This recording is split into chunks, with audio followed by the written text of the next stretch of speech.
Amazing. Well, welcome everybody. Thank you all for coming today. Good evening. Yes. I am Michelle Maiuri. I'm the event director of the Serica Initiative, and I am honored to be your moderator tonight for this evening. I would like to thank you all for joining us for this special program. You are here in person and of course online. Thank you all for this fun hybrid event. And of course, our two wonderful artists here, Naomi Okubo and Daniel Tam-Claiborne, for Serica Storytellers, Daniel and Naomi on the Duality of Identity. So of course we can't have this event. That is not possible without the wonderful space of Fou Gallery and the tea aesthetic and Echo. So I'd like to give Echo, please everybody, Echo a round of applause. Give her some time. Hello, everyone. Thank you very much for showing up at this very hot day in New York, and welcome to Fou Gallery and tea setting. So I hope you enjoy the space. The gallery was founded in 2013 in a wintertime on a storm day. After 12 years, we eventually built this nice community with artists, musicians, healers, and more kind of creatives. We have a focus on Asian diaspora art. And we work with international artists on a great variety of projects. So today you are joining for our conversation between art and literature. And we had a film screening last Saturday with R21. And then we have more upcoming events, which you can subscribe to our newsletter, go to our website or Instagram to learn more. We have a tea workshop. We have a sound healing and tea ceremony and wagashi workshop. So those are some examples of our various program, the very diversified program that we are doing. So today we are very honored to work with Serica Initiative and launch this event to help to welcome you in our space. And we have some tea from Tea Aesthetic, the tea house in the back of the gallery. So thanks for their sponsorship. So the tea house, for your information, is run separately by a couple from China, Meng Yan and Wei Li. The tea house is open to working guests on weekends, afternoons. And then on weekdays, you can attend the tea ceremonies, tea classes, or book private reservation with this tea house. And weddings, right? Something fun.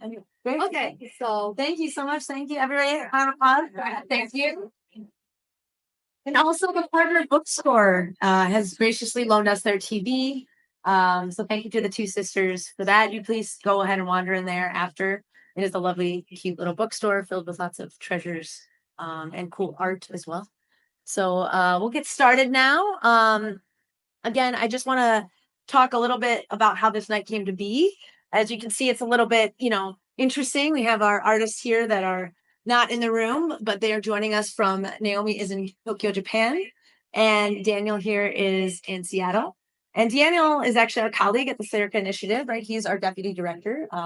And we wanted to honor his new book coming out called Transplants. Very excited. Congrats, Daniel. It is his debut novel, a story following two Asian women on journeys across the globe. And, they're finding themselves. And you can pick up a copy here. You don't have it. And so we wanted to do something a bit more unique, right? And I was talking with Echo. She was also, wanting to do something in her space. And she mentioned the upcoming exhibit of Noemi, who, has this wonderful, sense of identity and duality and, all of these similar themes that Daniel's book has. So we figured let's do an event together, and the artists graciously agreed. So we're really excited. I think that as these artists are both using the lens of the duality of identity in literature and visual art to explore ideas of belonging, memory, and cultural hybridity.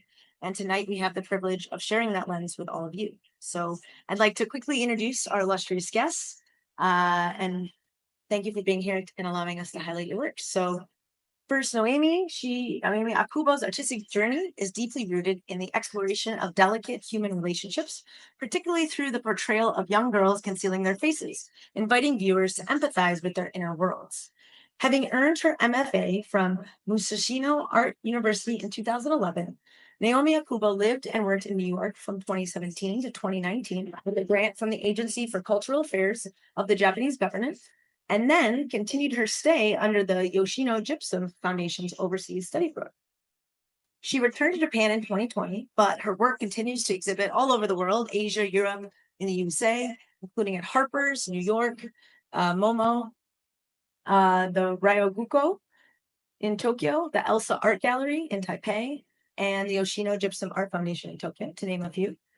She's also been commissioned for prestigious publications such as the Airbnb magazine, Die Zeit, Armuseli, and Zeit magazine. And her work can also be found in periodicals such as Pen, Contemporary Art Curator magazine, Financial Times, Juxtaposed magazine, The New Yorker, Vanity Fair, and Blanc magazine. Everybody give it up for Naomi. And next, of course, Daniel Tam-Claiborne is a multiracial writer, multimedia producer, producer of several of our series from Serica. I'd love you to check those out on our YouTube. And of course, our nonprofit director. He's been an author of the short story collection, What Never Leaves, and his writing has appeared in Catapult, Literary Hub, Off Assignment, The Rumpus, HuffPost, and elsewhere. A 2022 National Endowment for the Arts Literature Fellow. He has also received support from the U.S. Fulbright Program, Kuhneman, Swanee Writers Conference, and the New York State Summer Writers Institute, among others. Daniel holds degrees from Oberlin College, Yale University. I think we have some Yale people in the room, please. And the MFA program for writers at Warren Wilson College. Born and raised in Brooklyn, he lives with his wife and daughter now in Seattle. And we're absolutely delighted to have both of you. A round of applause for Daniel. Thank you.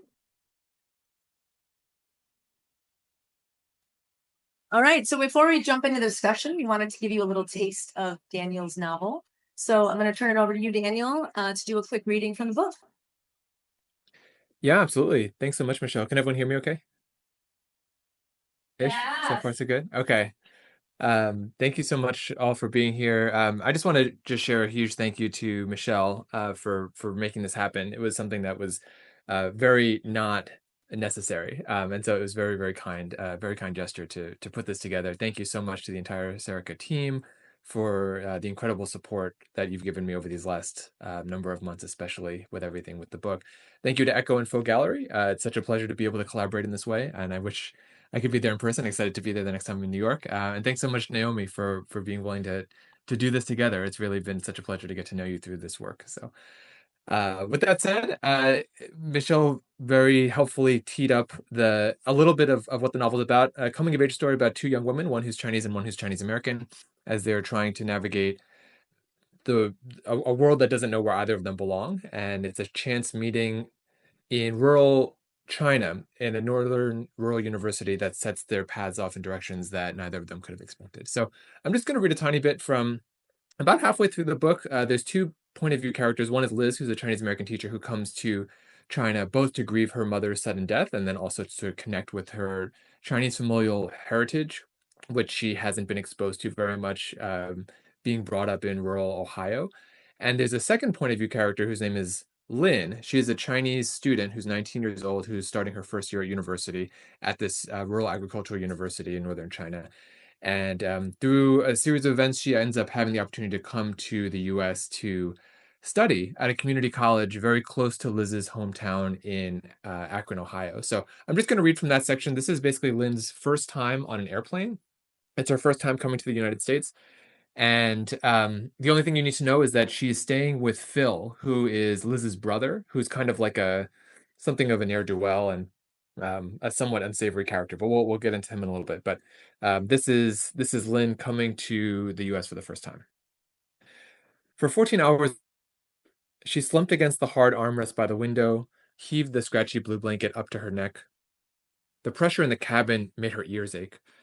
She feared that if she ate or drank anything, it would upset her already iffy stomach.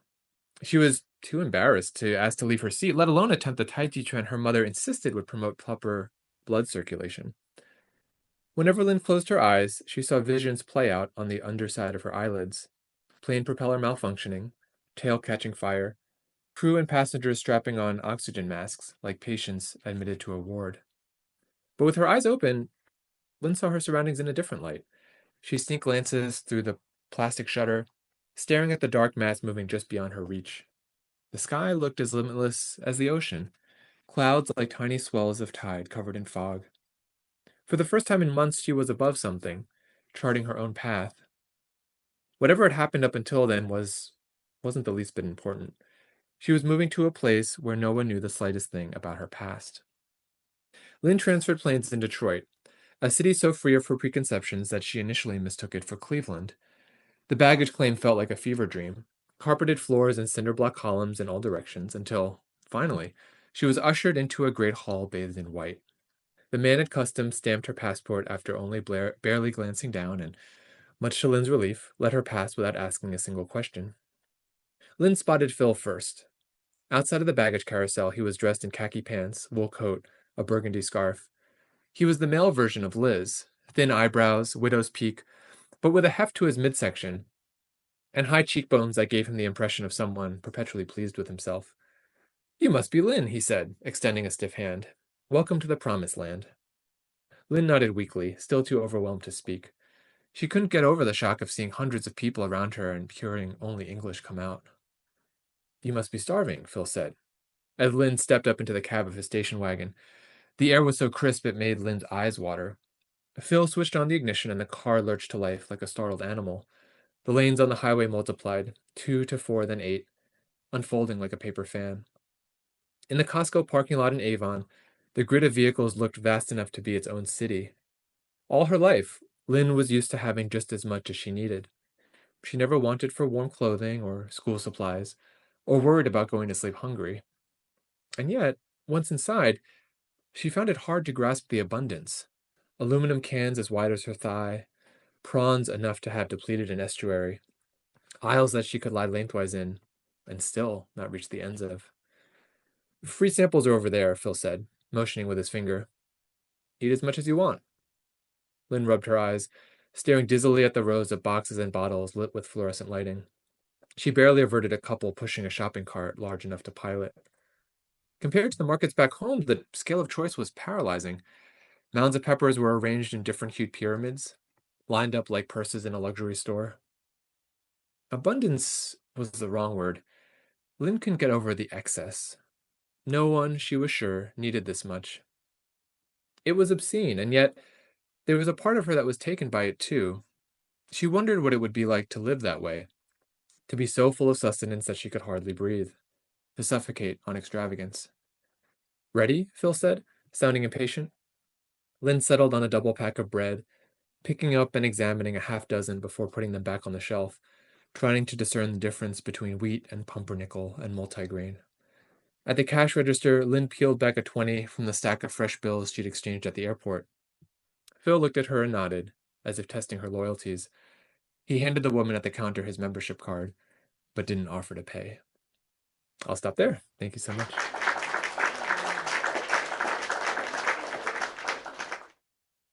Yeah, wonderful interview, Daniel.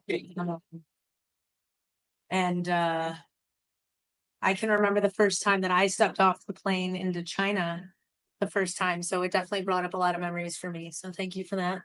But we'll go into the talk with both of you. You know, we want to hear from Naomi as well. So please tell me, how did your artistic practice begin? And what early life experiences shaped the themes that you return to today? So maybe Naomi, would you like to start? Yeah. First of all, thank you so much for coming today. I'm so happy to see all of you, even through the screen. And also thank you so much for Serica Initiative and team, and also Fou Gallery to give me this opportunity. And I'm so happy to have a conversation with Daniel today. So thank you so much. So answering for the first question, I think my family has had the biggest influence of my work, and my mother left especially my mother. So my mother left her rural hometown um, where the patriarchal were still deeply rooted. In her 20s, she moved to Tokyo to become an artist. When I was a child, we often painted together, and she taught me sewing and cooking. I really enjoyed those moments. Um, Over time, however, my mother gradually stopped making her art herself. Instead, she began to support me in my pursuit of becoming an artist, projecting her own dreams on me. She supported me a lot, for which I'm grateful. But when I received awards or recognition, rather than acknowledging my efforts, she would often say, "It's because I supported you, that's why you could achieve this." I believe she felt both pride and a sense of jealousy toward me. Today, in order to protect my own well-being, I've chosen to cut ties with her. Because of this experience, I've often felt a sense of uncertainty about my own existence, like my voice wasn't being heard. Of course, this didn't come only from my relationship with my mother, but also from growing up in Japanese society, where fitting in and maintaining harmony is often valued more than standing out. Yeah, no, that must be quite difficult. And what else did your mother help you pursue other than painting? Was she, how else did she, nurture your art? Um, um, so she was trying to be an artist, so she was very supportive for for me to do art. And I mean, she likes to go to the museum, and I always follow her. And I mean, it was pretty boring because I was very small, and then she stayed like 3 hours in museum, and I was like, I want to go out and running around the park. But yeah, that was So me. she was But quite yeah. strict. She was a bit strict and wanted you to, sit down and focus on the art. Um, she seemed like open, but then like I don't know, like I really like to draw and everything. I'm making something by my hand since I was small, and she just supported that part of me. So it's I don't know, it was controlled in a way or not, but I really liked by myself so to doing it. So I don't yeah. Great. And what about you, Daniel? Did you have writers in the family as well that you learned from, or were you the first one? Yeah, it's a great question. My grandfather was a writer, and I never really knew him. He passed when I was very, very young. Grandfather on my father's side, but he was very much a nonfiction writer. So he did a lot of work for like Scientific American, and he wrote a lot of books on sort of like the structure and the history of the English language. So very, very kind of different source material. But my dad is a writer too. He's a really great poet, and so there's definitely been a streak of writing that's gone through the family. I have to say, I was very, very reluctant to get into writing, not necessarily because there was pressure on me to be a certain way, but was fundamentally not interested at all in writing or reading for most of my childhood. Pretty much my entire adolescence, I gravitated more towards like STEM, and I sort of always saw myself moving into that realm. I kind of wanted to be an engineer, but had no idea what that meant. But it was eventually in like sort of high school that I kind of came around, the very end of high school, going into college, that I came around to the idea of writing and sort of developed a great interest in it. And it actually was really helpful because it helped to mend, I think, the relationship with my father. I think primarily our relationship growing up was a little bit protracted. And it was kind of through writing. I mean, it's interesting because it kind of is the almost the opposite of your experience, Naomi. But in some ways, through the process of writing, I actually was able to become closer with my dad because we were able to communicate through these letters and through sort of this like written mode as opposed to being having to do so like verbally in person. And that actually helped to clear up a lot of I don't know. I think some of the stories that we tell are each other about ourselves and the ways in which sometimes they're just not accurate or not rooted in fact. And so being able to sort of like clear the air and also do so in a way where it felt more contemplative, where you can be more intentional, as opposed to talking off the cuff, I think was really, really helpful for me. Yeah, incredible. Okay. So, and Daniel, I know you explore identity through these two women. You decided to write about from a woman's perspective in this novel. So tell me about that, and what drew you to that structure rather than drawing from a male perspective. Yeah, I'd written a collection of short stories a long time ago now at this point, over 12 years ago, that was really interested in exploring the experience of a mixed race Chinese American living and working in rural China. And to be honest, I still get excited about, that even though it was, over 12 or 13 years ago, the experience itself has stuck with me for a very long time, and has been made a really indelible mark in terms of the way that my own like career and personal trajectory has taken. My interest in the particular topics that I want to write about have been very much informed by that very seminal experience. Being both first in Chinese culture as sort of like a mixed race person, but also having the opportunity to go and live abroad and kind of experience what it's like to be sort of on the periphery of different kinds of experiences. And so all those things were still very, very salient in kind of my consciousness as a writer, but I was sort of very over the idea of writing about like the mixed Chinese male American perspective. And so certainly the novel could have taken a tact where I was writing from like monoracial Chinese American male and a Chinese male student. But fundamentally, I think what I was interested in about the experience that I had was some of the people who occupied the world that I lived in, but wasn't able to get as much airtime in that original body of work that I produced. And a lot of that came from the particular women who inhabited that world, one of whom was a Chinese American teacher who herself was similar to Liz in that she was the only Chinese American among this kind of cadre of foreign expats who had sort of a very, not that we necessarily had the word for it at the time, but sort of this very kind of like toxic male culture. And similar, there was this Chinese student who was very much a close part of our community, and she actually ended up having the opportunity to come to the U.S. and not necessarily study, but have the opportunity to sort of leave China, and that in itself was very transformative, I think, in her particular life, both because she was able to be exposed to a world that was completely outside of her own upbringing. She lived and grew up in a town not very far from the university, again, quite similar to the character Lynn. But where their paths diverge is that, the real, sort of the real character that Lynn was in some ways based off of, she was married to a Chinese man. She was very close to her Chinese family. She was doing a PhD in Beijing. All these things that are sort of markers of what we could consider sort of like conventional milestones in the ladder of like career and personal trajectory.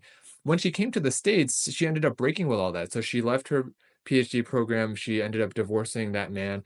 She married a guy who was from France, and the two of them live together now in the north of France in Nice.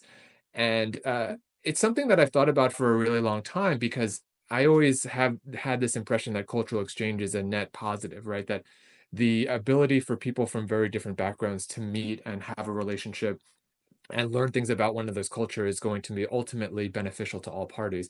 And I still hold that to be true most of the time, but I also can't help feeling that that kind of particular alchemy has a lot of uncertainty embedded into it, and you never know exactly like in what ways you might influence someone's trajectory in ways that are not positive, right? In ways that make indelible changes to their lives that are actually not welcome and set them down a wrong path. And so for me, I always wonder, without having had this influence of these Western American teachers as part of her formative, sort of like adult years, would she have made the same choices in her life? And I think that comes with a degree of sort of guilt and shame and regret and also just kind of mystery. And I think when you have those kind of elements, at least as I think for a lot of creative people, like we try to write, or at least from the writing perspective, we're trying to write as a way to answer the questions that we currently can't really fully understand.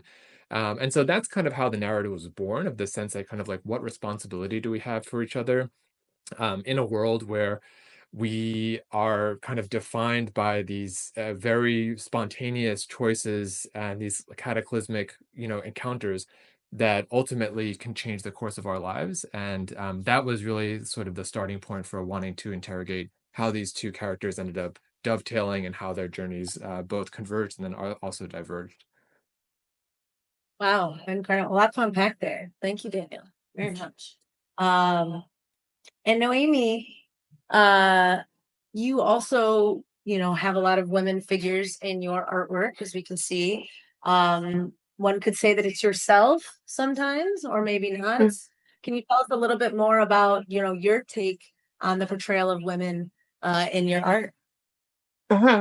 So like you can see the figures in the painting, they're all the same and female, and which is actually my self-portrait, but I don't really paint my face. So to keep the figure anonymity to allow viewers to project themselves.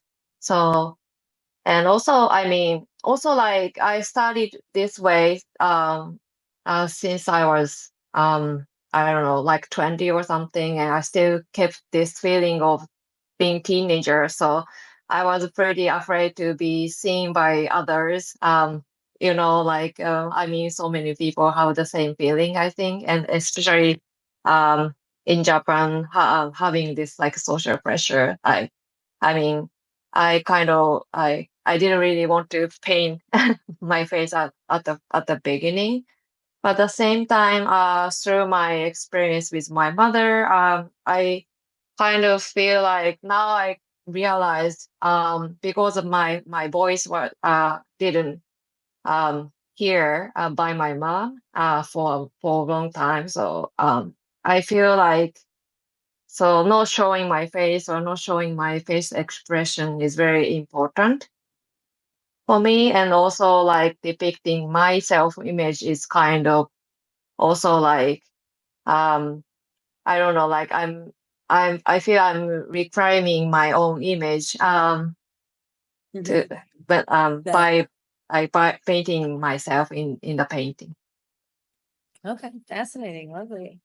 Let's talk a bit more about the craft. Your mediums are different, right? You're painting versus prose, but both of you use layers, recursion, and intentional slowness.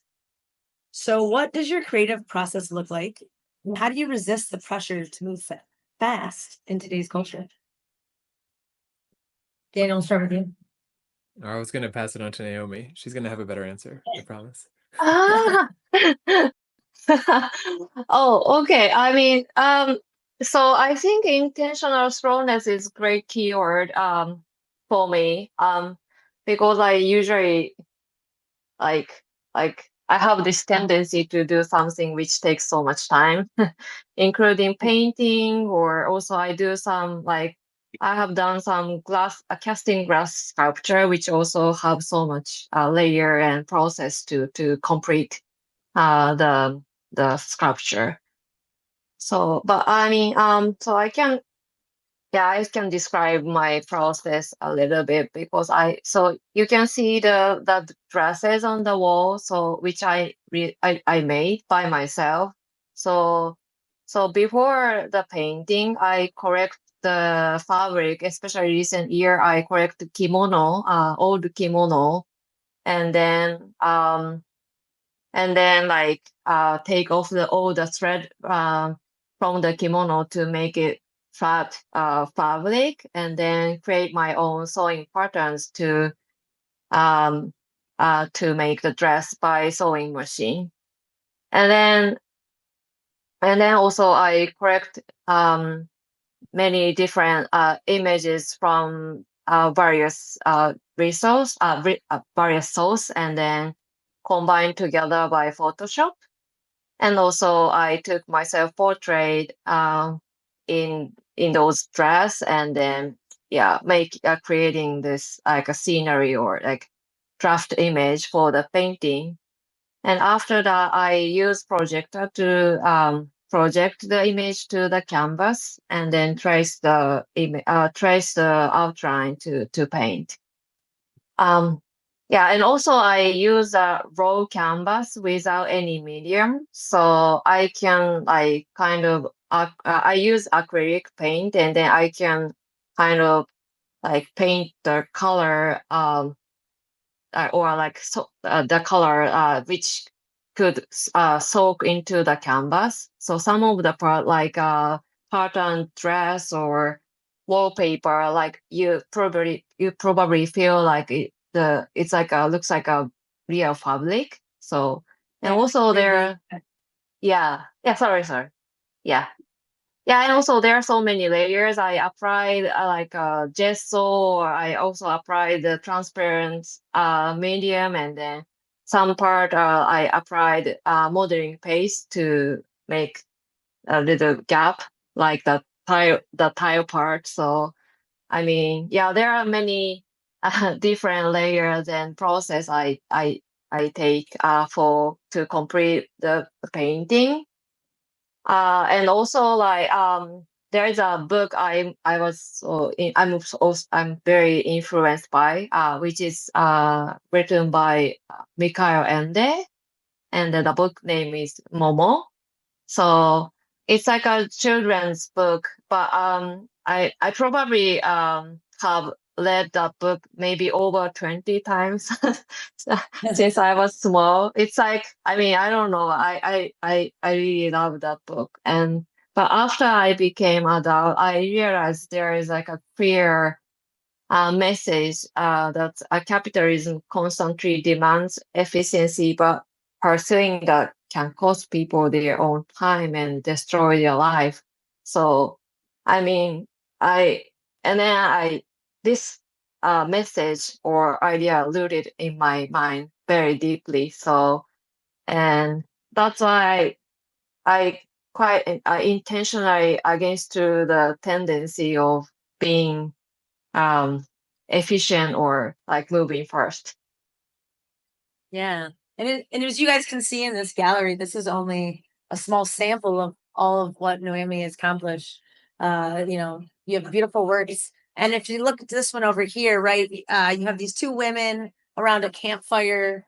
You can't really tell if they're inside or outside. Like, I'm very confused. So tell me more about that. Is that intentional? What are you trying to tell us with? Ah, yes. So I mean, so like throughout this exhibition, the underlining theme is enclosed space.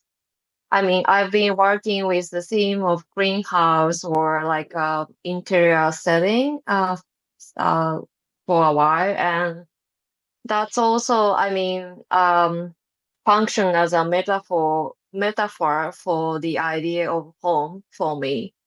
Um, but also like they also reflect the tension between comfort and control.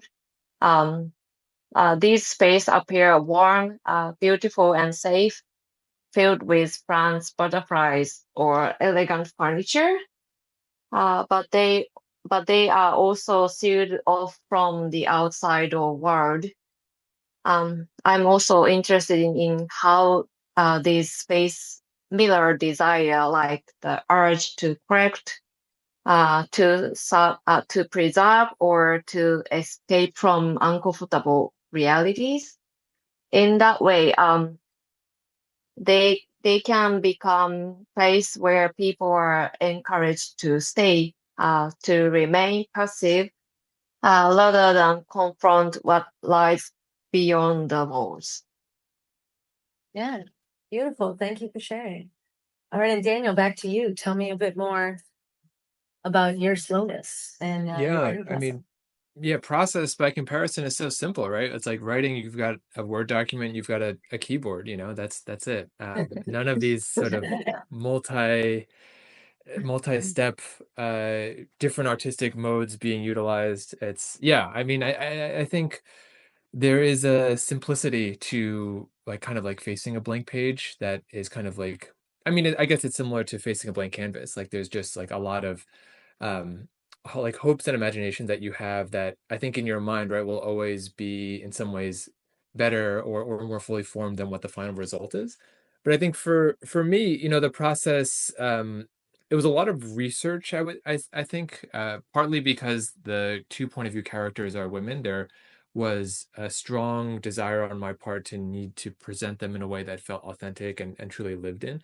And so, for me, the act of writing, I think there people take different tacks with it. I think there are writers who can write drafts quite quickly and then spend a lot of time on revision. I think for me, some of the greatest joy that I find in writing comes from the sentence level and just like putting words together and creating sort of like musicality and a degree of like lyricism with the way that like words are interacting with one another. So it's a very laborious process to write the first draft for me. Um, and I would say a few years ago when I was writing this book, a lot of it came in the mornings and the evenings. It was like relatively easy to piece together around kind of a 40-hour work week. I would say in the time since my daughter was born, it's become a lot more difficult. Mornings and evenings no longer exist, or they exist, but they're no longer within your control. And so a lot of the writing that happens now, for better or worse, has to come through these like very intentional times that I'm taking away from sort of all manner of responsibility. So that means taking away from the responsibilities of work, taking away from the responsibilities of parenthood and childcare. And it doesn't happen frequently. It might be a week or maybe two at most in a year.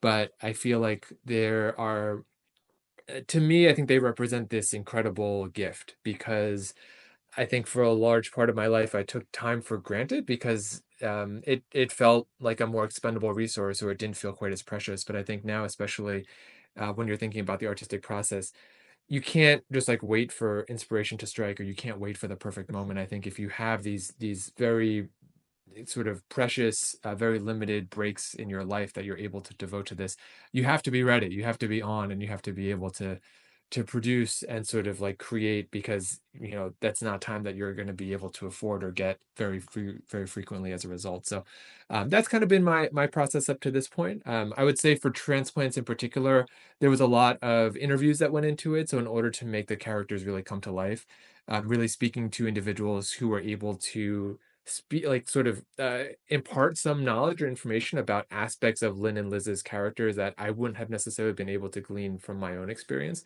was really, really important. And then reading a lot of first person accounts as well from individuals who have been faced with similar circumstances really helped to provide the layer and the recursion that was able to bring these characters into life. Yeah, incredible. I mean, having met June, his daughter, she is very cute. I'm sure it's hard to pull away from raising her to write, but we're Not so so glad you hard. did. You'd be surprised. No, Yeah. it's hard. It's hard. Um, but yeah, I mean, definitely a lot of research, right? A lot of this book is set during COVID times in China. And because of that, I feel like you choose kind of interesting and places for the girls to go. They leave Ohio, they go, Liz goes to the border of China and North Korea. And I'm just curious, like, what made you choose those locations? And how are you using setting here in your storytelling? Is it helping with Yeah. any shifts or anything? For sure. Yeah. I mean, I love reading literary fiction, and I think especially like Asian American literary fiction is something that's like a really particular interest of mine. And this is no slight against the field. I think there is a tendency, I think, to be able to write to experiences that are in some ways universal, or just maybe potentially are shared by the authors themselves. And so I feel like there are a lot of stories that center in large cities and large metropolises. And I think for me, especially as someone who grew up in New York, I kind of wanted to steer away from that to some extent. I feel like the narrative around big places, I think of a story that may be more familiar to folks. The idea that like a Chinese student, for example, may land in New York and is trying to navigate life there, I think is potentially a more well-worn path than having someone like come and be placed in rural Ohio, and then especially at the onset of the pandemic, need to make this sort of madcap, desperate road trip from Ohio, through Minnesota and South Dakota and Wyoming, and eventually get to Seattle. I felt like there was more um, interest, I think, in wanting to portray parts of both America and the United States, or sorry, America and China, that were unfamiliar to maybe the average reader.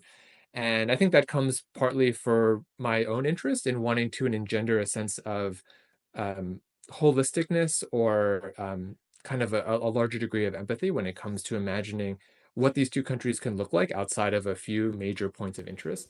And so I think in the same way that many people can look at America and only think about, California and New York, I wanted to be able to weave together a narrative that drew in lots of other kinds of places, just to be able to provide both, some of the complexities of what it means to live not only just in United States cities, but also in these, very complex rural areas as well. And I think the same can be said about China. I think it would have been very easy to stick to a narrative that cleaved very closely to Beijing and Shanghai or Shenzhen. Um, but I think because of my own experience living in rural China, I wanted to provide a Western audience, especially with an opportunity to see a part of China that I think very few of us are privileged to be able to see. And I feel like it was one of my the great fortunes in my life to be able to spend a couple of years living in so remote and so rural of a place. And so being able to take readers to those particular destinations, I think felt like a responsibility for me to be able to showcase the wide breadth and understanding of what it means to sort of live in modern China as well. Yeah, incredible. Thank you. You also lived in Japan too. So, I mean, what would you say, bringing it into Naomi, what can you understand about the Japanese experience versus maybe the Chinese experience versus the American? Oh, Any my thoughts time in on Japan that? was so limited. Yeah.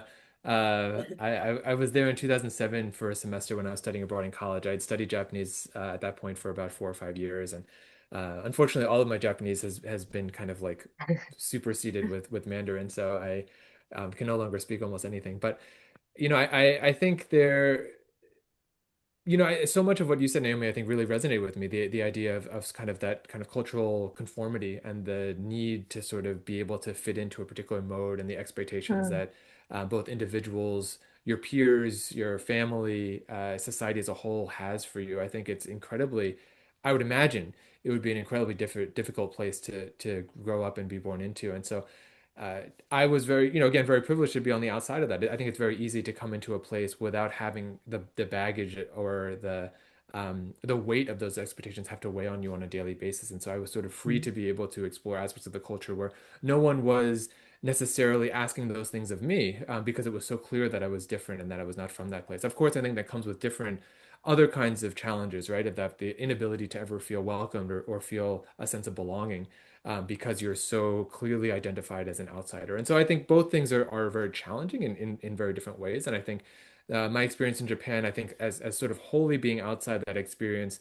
gave me a particular valence on what it meant to sort of like live and exist within that liminal space. And when I came to China, it was inflected differently, right? Because of my background as a Chinese American, there were parts of the culture that I felt like I could more easily apprehend. But at the same time, there was still an overwhelming sense of kind of foreignness, just kind of attributed to both my profession and my appearance. And so there was never sort of an easy kind of way in which I was kind of being able to go about life. But I did feel that being in China, there was a little bit more groundedness that I found in my understanding of the place than I was able to find in Japan. I think just because of that historical and kind of experiential background. Mm. Yeah. Right. That's Yeah, so back to you, Noemi. Sorry, Naomi. I have a good friend named Noemi, so she's Brazilian actually. But anyway, Naomi. So, going back, then into you, tell us about, how does your art make you feel? How does what are some imageries and some of the, the plants, the patterns, the furniture, that's all very unique styles that you're using here. How is that coming together for you? And what kind of story are you trying to tell? Um, I mean, it's complicated. I paint so many different motifs, which is, I mean, but I always start from my own experience, and then because I already mentioned that the greenhouse or like decorative interior room is also like functioning as a metaphor of home. So I always start keeps to start from my own experience to actually reach more um people Yeah, so these items which is are familiar yeah, and decorative, but they carry hidden meaning. Like, can you share how you're right. using this to explore the discomfort? Yeah, I mean, so like this is pretty interesting question for me because like I mean also this is also like based on my own experience through the nuclear power plant disaster in Japan 2011 after the like a huge earthquake occurred in East Japan, Northeast Japan. So you know this disaster. So and after That's a few his years tsunami. later, yeah, sorry. The tsunami in 2009. Yeah, tsunami and also this nuclear power plant explode. Oh yeah. So yeah, Yeah. explosion. So, but I mean, after several years, I was just try to I don't know let's say so I went to my home, my parents' home, and then there are my collection of fashion magazine since I was high school or something. So I needed to figure out everything because it was like a huge amount. So Yeah. Trying to and then process. like Yeah. yeah. And then I was just like reading a little bit or like taking a look and of those magazine, and then one fashion magazine was actually featured about this nuclear power plant before the disaster. So like and then like there are two model walking in the park next to the power plant, and then the park was filled with like flowers, and there was like a sports um I don't know ground, and then those models are smiling, and then the picture was very pretty, and also this like language was very friendly on this magazine, and then it was clearly like a propaganda by the government because this nuclear usage is very much like based on this national policy of for power. So and then I was like pretty shocked because like at that time the nuclear power plant was like friendly for ecology and like no waste, and also like I don't know, good for the community. So those word and pretty picture on the magazine. And then but I mean I've already experienced this disaster, so I pretty much like realized, so like this important thing is covered with this beautiful image or word. So that's why I mean my work is also like sometimes very like seductive, and then using so much color and pretty like beautiful like motif, but I kind of want to hide some meaning underneath. Yeah. I see. So the propaganda of the nuclear reactor, Mhm. beforehand, before, it went awry, it was such beautiful paintings. And then it goes awry, it explodes, Mhm. tragedy ensues. And so, the juxtaposition of that is a theme that you like to use in your art. So maybe you're trying to say that sometimes your art, while it looks beautiful, there might be some like sadness or other intentions that you're looking for Mhm. viewers to find. Yeah, and Yeah. also my parents or my mother likes to decorate a house. So you mean the house itself looks very pretty, but but for me it wasn't so like comfortable place. So this idea is underlining. So Yes, I'm sure we can all relate to covering it up, right? Putting a Band-Aid over it, but not really solving the issue. So yes. Well, that's yeah, very interesting. Thank you for sharing that. So I want to close up here. You know, I want to see, I want you guys to think about somebody else that's looked at your work or read your book, Daniel, and express to you some of the themes or thoughts from it, and maybe it surprised you. So how have audience interpretations shaped your own understanding of your work? And I guess Daniel, we'll start with you. It's a good question. The book is relatively new, so I haven't heard too much from folks yet, but I always welcome feedback of all kinds. If I could judge strictly on the basis of my Goodreads reviews, there are certainly some individuals that have taken umbrage with like different aspects of the narrative, and think including the fact that it's being portrayed through the lens of two female characters, and I myself don't come from that lived experience, but I would say on the whole, I've been really just been grateful from the response that people have had. And I think generally my own hope as a writer is to engender some sense of widening someone's aperture, right, in terms of the way that they're seeing and experiencing the world. And I think if there's a way for me to engage folks around this particular geopolitical issue that I think has become so toxic in certainly contemporary American society. I would imagine the same could be said in China as well, that it just feels impossible for the two sides to be able to see eye to eye about anything. And increasingly, there are fewer pathways towards engagement around individual cultural exchange.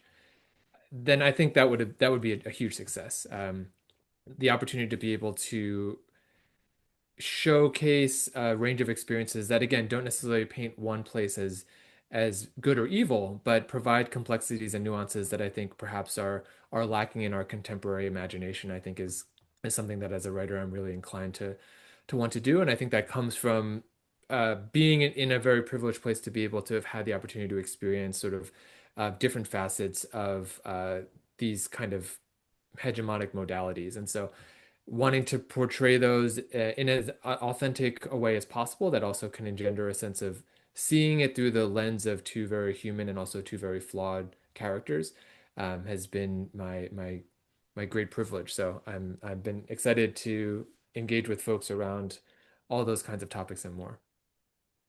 Yeah, I mean, I was struck a lot by in the book how you kind of try to talk about some of the racism, the grief, the misinterpretation, right, the anti-Asian hate that kind of went on during the COVID time. If I actually read a passage really quick, uh, there was no such thing as an Asian consciousness in China. Everyone had a national ethos or regional pride or a fondness for a local cuisine. You weren't even Chinese so much as you were a Fuzhouren or drank Shanxi Fenzhou or rooted for the Beijing Shogun. Years of habited animosity were hard to remedy.